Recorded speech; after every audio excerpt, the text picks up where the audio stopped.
मेरे गुरु महेश्वर शिव को मेरा प्रणाम है। इस कालखंड के प्रथम शिव के शिष्य, हम सबों के वरेण्य गुरु भ्राता साहब श्री के चरणों में मेरा प्रणाम है। शक्ति स्वरूपा मां नीलम आनंद जी के चरणों में मेरा प्रणाम है और उपवन में उपस्थित आप सभी गुरु भाई गुरु बहन के चरणों में मेरा प्रणाम है। इस कालखंड में शिव के शिष्यता की व्याप्ति जो साहब हरिनानंद जी के द्वारा हो रही है, होती चली जा रही है। पल प्रतिपल इसमें गुणात्मक वृद्धि हो रही है। ये महादेव की दया और साहब दीदी का आशीर्वाद है, उसी का प्रतिफल है। शिव के शिष्य साहब हरिनानंद जी ने कहा कि शिव के शिष्यों का सामान्य भावाचरण भी जगत के लिए अनुकरणीय होता है। सामान्य भावाचरण है ये, जो हम पिछले कुछ दिनों से लेकर आज भी कर रहे हैं। यानी अभी जो अनुभया ने कहा, वृक्षारोपण एक महाअभियान। दीदी नीलम आनंद जी के जन्मोत्सव पे साहब श्री ने कहा कि जो वो चाहती थी, जो वो चाहती रही हैं पूरे जीवन और आज भी जो चाहती हैं, आप जब वो दीजिएगा उनको, तभी ना उनके लिए सच्चा उपहार होगा। सच्ची श्रद्धांजलि यही होगी, सच्ची कृतज्ञता यही होगी। तो आज के दिन भी हम लोगों ने पूरे भारत और विश्व के किसी भी कोने में कोई बड़ा कार्यक्रम नहीं किया।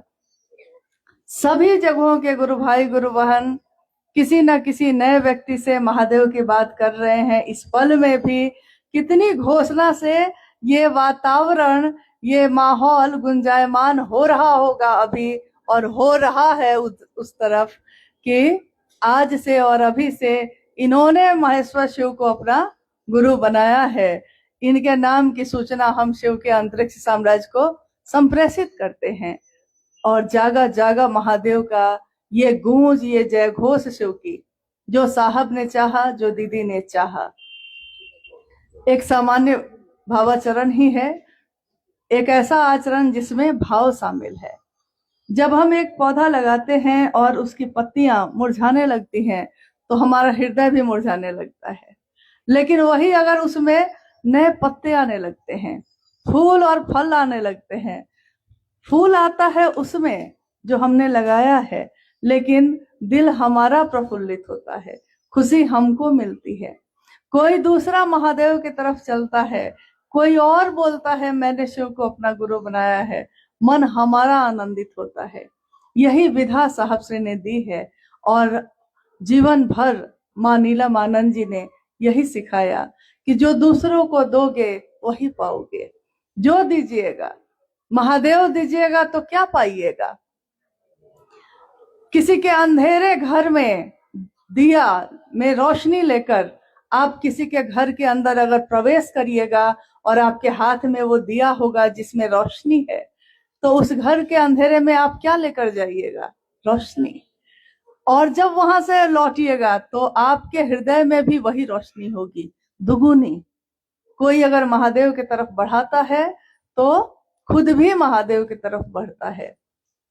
साहब और दीदी के इस संकल्प के साथ आज करोड़ों शिव के शिष्य चल रहे हैं, चलते जा रहे हैं और लगभग सभी की मनसा यही होती है कि शिव की स्थापना हो किसी के भी दिल में।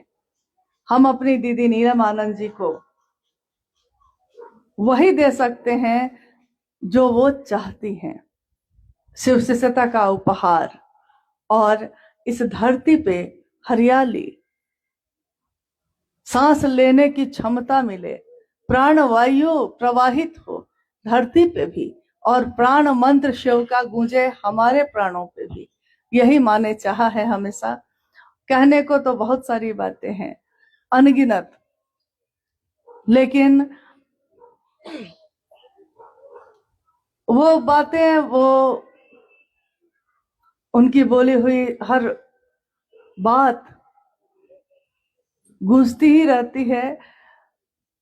शब्द मौन हो जाते हैं। बोलने में थोड़ा ये लगता है कि अगर उनका जन्म ना होता, साहब और दीदी का जन्म ना होता यहाँ, शिव तो गुरु थे हमारे ना होते। अगर उनका जन्म ना होता, इस शरीर में वो उतरे ना होते, उनके मुख से सुनकर हमने इन कानों से सुना ना होता, तो महादेव तो हैं लेकिन इतने सूक्ष्माति सूक्ष्म हैं कि न हम उनको देख पाते हैं न सुन पाते हैं। अगर शरीर में वो न उतरे होते तो आज हमारे दिल में शिव नहीं धड़कते। हम सभी शिव शिष्यों का मन कृतज्ञ है अपने साहब और दीदी के लिए, जिन्होंने शिव शिष्यता का दिया जलाया है, और इस दिए से, एक दिए से असंख्य दिए जल रहे हैं, जलते जा रहे हैं। महादेव की दया, साहब दीदी का आशीर्वाद, हमेशा उन्होंने कहा मैं अनाधिकार ही आशीर्वाद देता हूं। अधिकार तो है ही उनको, प्रेम तो अधिकार लाता है, लेकिन उन्होंने कहा कि मैं अनाधिकार ही आशीर्वाद देता हूं कि आपका जीवन शिवमय हो। शिव के शिष्य साहब हरिंद्रानंद जी ने कहा, मेरे गुरु शिव के सामने मेरा ये साष्टांग, मेरी प्रार्थना है कि हम सभी का मन शिव की दया की अतल गहराइयों में समाहित ही होता रहे, डूबता ही रहे। प्रेम डूबने की विधा है, ये दर सर झुकाने की जगह है। यहाँ अकर और अहंकार जैसा कुछ भी नहीं है। जो लेकर आप आए हैं उससे दुगुना लेकर लौटिए, इसी की कामना अपने साहब दीदी से करती हूँ। और आप सबका बहुत आभार भी है कि इस अव्यवस्था में, जिसमें हम लोग बहुत बड़ी व्यवस्था नहीं दे पाते हैं, अक्सर नहीं दे पाते हैं, और मन दुखी तो होता है, लेकिन एक तरफ ये भी लगता है कि शिव के शिष्यों के लिए क्या व्यवस्था, पूरी धरती उनकी जगह है, पूरा आकाश ही उनकी छत है, तो जहां जगह मिली है सब कोई बैठ गए हैं। लेकिन हम लोग को तकलीफ हो रही है कि आपको वो व्यवस्था नहीं दे पा रहे हैं जो हम लोग देना चाहते हैं, जो साहब और दीदी देना चाहते हैं।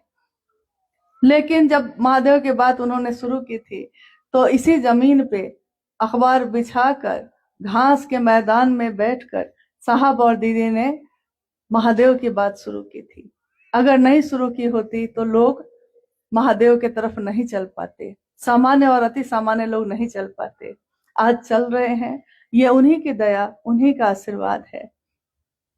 मंडल सर लगातार महादेव के काम में इस उम्र में भी जिस जज्बे के साथ चलते हैं, अनुकरणीय है। शिव के शिष्य का हर आचरण अनुकरणीय है। हम सभी यही संकल्प लेते हैं कि इस जीवन के अंतिम क्षण तक हम अपने साहब और दीदी के प्रति कृतज्ञ रह सकें। उन्होंने जो दुनिया बनाई है उस दुनिया की एक इकाई है, हम एक अंश हैं, लेकिन सब मिलकर एक हो गए हैं। बिखरे बिखरे तारे हैं हम, आकाश तो एक ही है। झिलमिल झिलमिल रोशनी है हमारी, सबकी अलग अलग है, सबका दिया अलग अलग है, लेकिन रोशनी तो सबकी एक ही है। कोई चांदी का है, कोई सोने का है, कोई मिट्टी का है, लेकिन रोशनी चांदी, सोने और मिट्टी की नहीं होती। जो रोशनी है उसकी कोई कीमत नहीं लगाई जा सकती। बेशकीमती है शिव की शिष्यता, और बेशकीमती है साहब और दीदी। हम सबों के लिए साहब दीदी बैठे हैं हमारे सीने में, हमारे दिल में, और हम उन्हीं के प्रति कृतज्ञ हैं। महादेव की दया बनी रहे और आप सब, हम सब मिलकर इस संकल्प को पूरा करें। आप सभी के चरणों में मेरा प्रणाम।